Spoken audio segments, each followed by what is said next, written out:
Salut, bienvenue dans cette brève présentation du logiciel Isatis Neo Mining et son application dans la cartographie, l'interpolation et les simulations en ce qui concerne les géosciences de façon générale, que ce soit les tenues en polluants, la cartographie des ressources minérales, la définition des ressources récupérables et ainsi de suite. Alors cette vidéo se veut juste introductive et elle se veut brève elle vous permet juste d'apprécier quelles sont les possibilités qu'offre le logiciel Isatis Neo dans vos travaux d'estimation des ressources minières. En fait, c'est un logiciel puissant de géostatistique qui est également très simple et facile d'utilisation pour peu que l'on connaisse un peu les concepts de base de la géostatistique. Alors, sans plus tarder, on va créer un nouveau projet tel que ça se fait lorsqu'on ouvre le logiciel Isatis. On va créer un nouveau projet, on va le nommer tutoriel 1, par exemple. Et on utilise le dossier par défaut. On crée notre projet simplement. Et lorsque le projet est créé, on va tout d'abord importer les données, puisque c'est le point de départ de l'analyse géostatistique, c'est les données. On va importer une base de données en 2 dimensions sur un projet de prospection de fer, je crois, en 2D. Et les données peuvent être en XLS, en fichier texte ou bien en CSV. Donc, on importe, on a l'onlat et la tenue en fer. C'est tout. On n'a aucune modification, aucune correction, aucune configuration à faire tant que les données sont de bonne qualité, enregistrées sous le bon format. On clique sur Next. On définit donc X qui correspond à longitude et Y qui correspond à notre latitude. Et bien évidemment, notre variable d'intérêt qui est de type numérique. Clique sur Next. Et puis, on va enregistrer notre fichier sous le nom data et on va l'afficher dans la zone de cartographie 2D, la fenêtre graphique qui est là en 2D. Et on importe les données simplement. Alors, une fois importées, les données s'affichent sous cette forme-ci. On peut modifier le type d'affichage pour faire en sorte que chaque valeur corresponde, chaque point de données corresponde à une valeur de la variable d'intérêt qui est le fer. Et là, vous verrez immédiatement que chaque couleur correspond donc à la valeur en fer mesurée en ce point-là. On peut avoir notre échelle de couleur. On peut définir une échelle de couleur là, par exemple. Je vais prendre le rainbow ou bien celui-ci. Non, rainbow, oui. Edit. Alors, regular, last from variable, fer. Voilà. Vous voyez maintenant que pour les palettes de couleurs, les couleurs varient de 10,59 à 22,35. Donc, la couleur rouge qui est là représente donc une teneur très élevée dans notre base de données en fer et la couleur bleue qui est là représente les teneurs très faibles.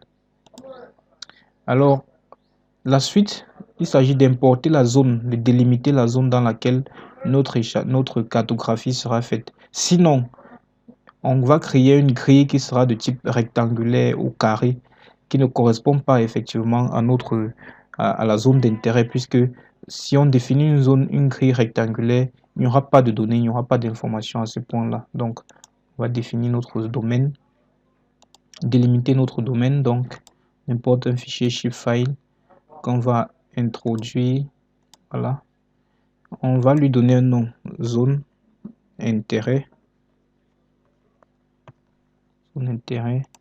Et on l'affiche également dans la carte import. Voilà, c'est bon. Constaterez qu'on a donc une zone qui est délimitée et qui se trouve à proximité, ou du moins les données se trouvent exactement dans notre zone, dans la zone que l'on a délimitée. Maintenant, on peut faire une cartographie dans cette zone-là pour voir comment évolue la teneur en fer dans toute cette zone-là. Mais avant de faire cela, il va falloir traiter un peu les données, c'est-à-dire créer une grille, d'abord une grille d'interpolation, premièrement. Définir donc la résolution de notre grille, donc je vais définir la résolution de la grille 1. l'affiche également dans la zone map.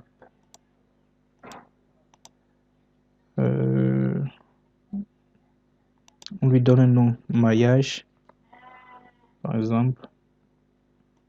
Voilà. Et je définis, elle est à 1. Oui, 1, pourquoi pas. 400. On verra si c'est bon. 400 également. Il y a un problème. Voilà. On définit de référence. Voilà. Voilà la maille. Je vais donc réduire cette maille à 1 mètre. Et évidemment, j'augmente donc le nombre de cellules. Grâce à cela, 400, c'est petit. Je vais passer à 700.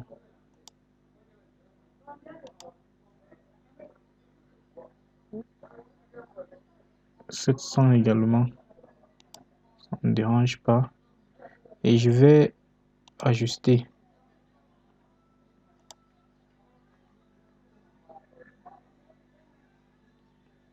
Je vais ajuster là.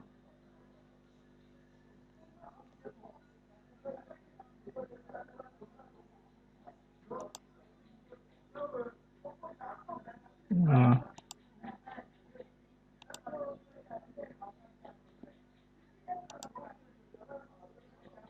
Voilà.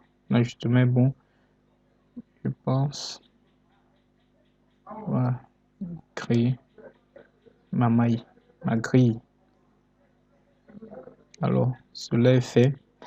Je peux maintenant utiliser une contrainte pour éliminer les points de la grille, puisque la grille est carrée ou rectangulaire, pour éliminer les points de la grille qui ne sont pas dans ma zone de définition. Donc, je vais faire une sélection en polygone. Je prends la zone d'intérêt. Voilà. Je prends la maille et je mets délimitation.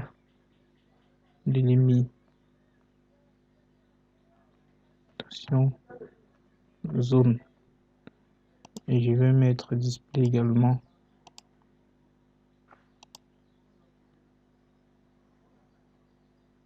Voilà. La couleur rouge correspond aux zones de ma maille qui ne sont pas donc dans mon domaine, dans le domaine que je veux estimer, je veux interpoler. Alors, une fois cela fait, je peux passer à l'analyse statistique. Donc,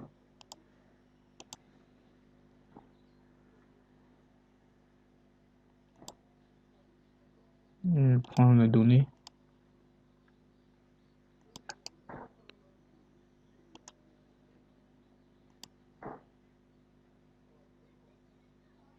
Je vais modéliser le variogramme ou la covariance selon les cas. Dans mon cas, je vais retenir la covariance. On a quelques statistiques qu'on peut observer, apprécier, notamment l'histogramme des valeurs qu'on peut modifier à notre guise, évidemment. Donc, modifier l'histogramme pour qu'il ait une forme plus digeste, plus à notre convenance. On a également le variogramme qui nous intéresse plus, puisque c'est lui qui permet de construire le prédicteur et d'estimer. Donc, on a un modèle théorique qui est fourni automatiquement par le logiciel, donc qui est une association de deux modèles sphériques. Donc, je vais changer simplement et ajouter un modèle exponentiel et ne rien changer du tout. Là, sauvegarder, sauvegarder modèle, là, c'est bon. Sauvegarde. Je peux observer la carte variographique également. Ouais, là voilà. Ma carte variographique, je peux changer l'échelle de couleur de cette carte variographique en prenant cette échelle-ci par exemple. Voilà, ça me permet d'observer quelles sont les directions d'anisotropie et automatiquement Isatis nous nous a donné une direction d'anisotropie que je ne vais pas prendre en compte également dans le cadre de cette vidéo. Et je passe directement à l'interpolation. Je vais d'abord faire une simulation. Je vais réaliser 10 simulations et on va observer le résultat.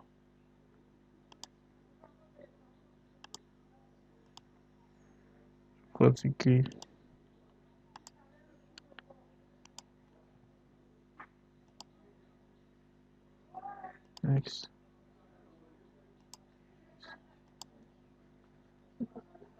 Bon, j'ai pris une simulation par bande tournante. On aurait pu prendre une simulation par équation dérivée partielle ou bien par simulation séquentielle gaussienne, mais j'ai choisi de faire des simulations par bande tournante avec un voisinage unique et les simulations ponctuelles. J'ai choisi 400 bandes, 10 simulations et je ne retiens juste que la moyenne des simulations, les 4 types de simulations et je lance ma simulation. Il faut noter également que là, nous avons choisi de définir 10 réalisations, donc d'effectuer 10 simulations seulement. Pour un résultat plus précis et plus adéquat, il serait préférable d'augmenter le nombre de simulations. Plus vous augmentez le nombre de simulations, plus le résultat est cohérent et plus proche de la réalité. Cependant, lorsque vous augmentez le nombre de simulations, le temps de calcul également augmente naturellement.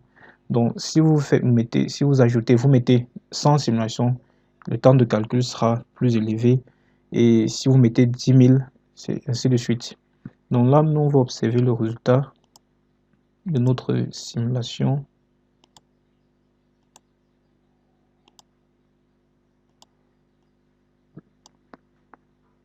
Voilà.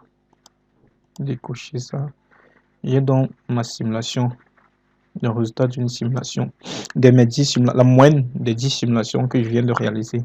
Voilà le résultat. Je vais également faire un triage ordinaire, évidemment, avec les mêmes paramètres variographiques,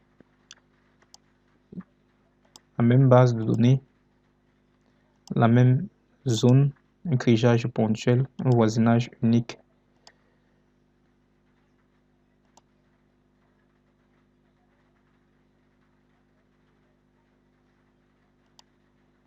Voilà, je vais l'afficher. J'affiche simplement le triage et les 4 types de triage. Bien. Voilà notre résultat. Nous avons donc le résultat de notre triage dans notre fenêtre graphique et le résultat de la simulation également. Voilà.